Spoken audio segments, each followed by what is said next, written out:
এই মন্ত্রটা পড়বেন, পড়ার ভিতরেই পড়ি হাজির হয়ে যাবে। মানে আপনি পড়তে পড়তে এর ভিতরে দেখবেন পড়ি হাজির হয়ে যাবে মাত্র একদিনে। আপনার 4 দিন, 5 দিন, 7 দিন, 9 দিন, 10 দিন, 21 দিন লাগবে না, শুধু একদিন। আজকে পড়বেন পড়বেন পড়বেন, এর ভিতরে কিন্তু পড়ি হাজির হয়ে যাবে ইনশাআল্লাহ। পড়ার ভিতরেই পড়ি হাজির হয়ে যাবে। আসসালামু আলাইকুম ওরহমতুল্লাহি ওবারাকাতুহু। কেমন আছেন আপনারা সবাই? আজকে আপনাদের মাঝে নিয়ে আসলাম মাত্র একদিনে পরিসাধনা করবেন, শুধু একদিনে, ঠিক আছে? 13 দিন 14 দিনে, শুধু একদিনে। এটা আদৌ কি সম্ভব? হ্যাঁ, অবশ্যই সম্ভব, অবশ্যই সম্ভব, আদৌ সম্ভব। আগেও ছিল সম্ভব, আদৌ সম্ভব। কিছু গোপন ব্যাধ আছে, ওগুলো আপনারা মেনে চললেন, ওগুলো আপনারা মেনে কাজ করেন, অবশ্যই সম্ভব, অবশ্যই সম্ভব, অবশ্যই সম্ভব।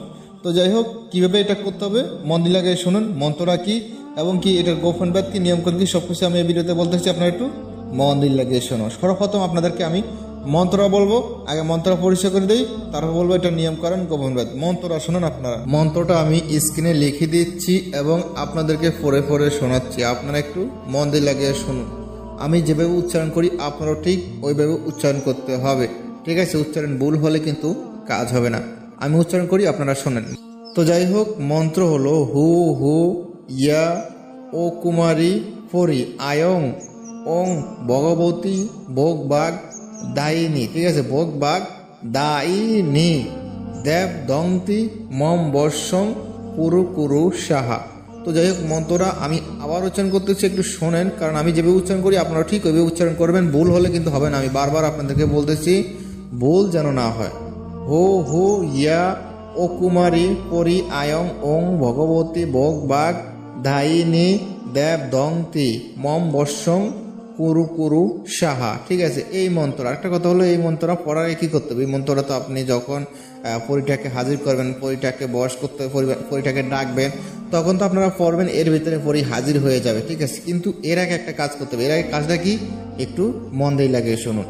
এই মন্ত্রটা আপনারা সুন্দর করে একদম কড়কড়া মুখস্থ করে ফেলবেন, ঠিক আছে?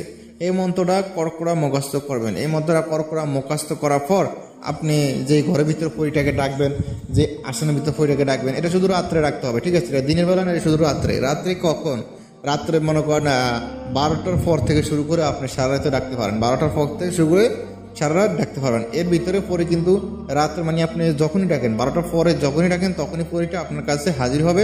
আপনি এই পরি দিয়ে যে কোনো কিছু করতে পারেন। আপনি এই পরির সাথে মিলন করতে পারেন, বা এই পরিটা দিয়ে হাজিরা দেখতে পারেন, বা এই পরিটা কারোর উপর চালান দিতে পারেন, বা এই পরিটা দিয়ে কারোর ক্ষতি করতে পারেন, বা আপনি এই পরিটাকে আপনার সাথে যে কোনো কাজ কামে রাখতে পারেন। মানে আপনার বিভিন্ন উদ্দেশ্য এটা দিয়ে হাসিল করতে পারেন। ওটা আপনার পছন্দ অনুযায়ী ওইটার মাধ্যমে সব কিছু করতে পারবেন। তো যাই হোক, এখন শুনুন গোপন ব্যাধ, এটা কতবার জব করতে হবে এবং কিভাবে জব করতে হবে একটু মন দিয়ে লাগিয়ে শুনুন। খালি একটা ঘরের ভিতরে বসবেন, পরিটা রাখার জন্য বসতে হবে। এটা উত্তর দিকে মুখ করে বসতে হবে। এই সাধনাটা যখন করবেন, এই পরিটাকে যখন ডাকবেন, তখন আপনি উত্তর দিকে মুখ করে বসতে হবে, ঠিক আছে? উত্তর দিকে মুখ করে বসে আপনাদেরকে আমি যেই মন্ত্রটা বলতোটা, ঠিক আছে, কিভাবে পড়তে হবে শুনুন। ওই মন্ত্র পড়তে হবে এইভাবে, টানি টানিয়ে পড়তে হবে। হু হু ইয়া ও কুমারী পরি আয়ং ওং ভগবতী ভোগ বাগ দায়িনী দেব ধং, ঠিক আছে? দেব ধংতে মম বর্ষং কুরু কুরু সাহা। এই মিলে পড়তে হবে, কিন্তু কড়কড়া মুখস্থ থাকতে হবে। করবেন এই মিলে টানে টানিয়ে, কিন্তু কড়কড়া মুখস্থ থাকতে হবে। একটা কথা হলো, সামনে কিন্তু লোবান বাতি লাগাবেন। তারপর আপনার সামনে যে কোনো মনে করেন চতুর্দিকে বিভিন্ন সুগন্ধি ছড়িয়ে রাখবেন। মানে আপনার চতুর্দিকে সুগন্ধি ছড়িয়ে রাখবেন, লোবান বাতি জ্বালাবেন, তারপর ধূপকাঠি জ্বালাবেন, ঠিক আছে? আর তারপর আপনার চতুর্দিকে ফুল টুল বিভিন্ন জিনিস ছিটিয়ে রাখবেন। যখন আপনি ফুল টুল এগুলো ছিটিয়ে রাখবেন, কারণ পরি জাতি এরা ফুল পছন্দ করে, ঠিক আছে? পরি হলো মনে করেন, পরি মানে কি? পরি মানে মহিলা, ঠিক আছে? পরি মানে মহিলা। যেমন জিনের ভিতরে একটা আছে পরি, একটা হলো জিন, ঠিক আছে? তো জিন হলো পুরুষ, পরি হলো মহিলা। তো মহিলারা কিন্তু ফুল বেশি পছন্দ করে, ঠিক আছে? সেই জন্য আপনারা আশেপাশে কিছু ফুল রাখবেন, সুগন্ধি ফুল, ঠিক আছে?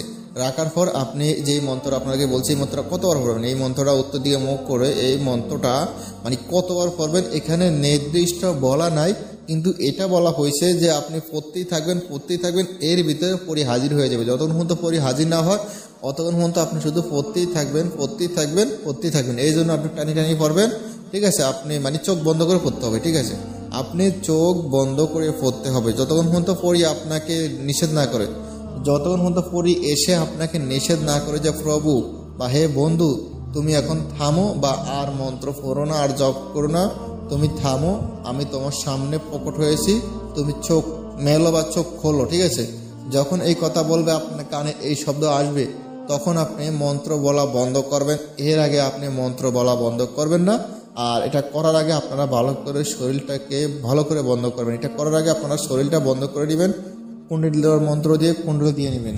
ইনশাআল্লাহ ইনশাআল্লাহ পরি হাজির হবে ইনশাআল্লাহ। আর এই কথাটা কিন্তু আপনি গোপন রাখতে হবে, কারোর সাথে শেয়ার করতে পারবেন না যে আপনি পরি হাজির করতে যাচ্ছেন বা পরিটা বশ করতে চাচ্ছেন। যদি কারোর সাথে শেয়ার করেন, কাউকে জানান, তাহলে আপনার সাধারণ ক্রিয়াকাণ্ডালি হবে না, আপনার সাধারণ বৃথা যাবে, ওই পরিটা আপনার কাছে হাজির হবে না, ঠিক আছে? তাহলে আপনি এটা গোপন রাখতে হবে, আপনি জানবেন আর আপনার সৃষ্টিকর্তা জানবে, আর কেউ যাতে না জানে।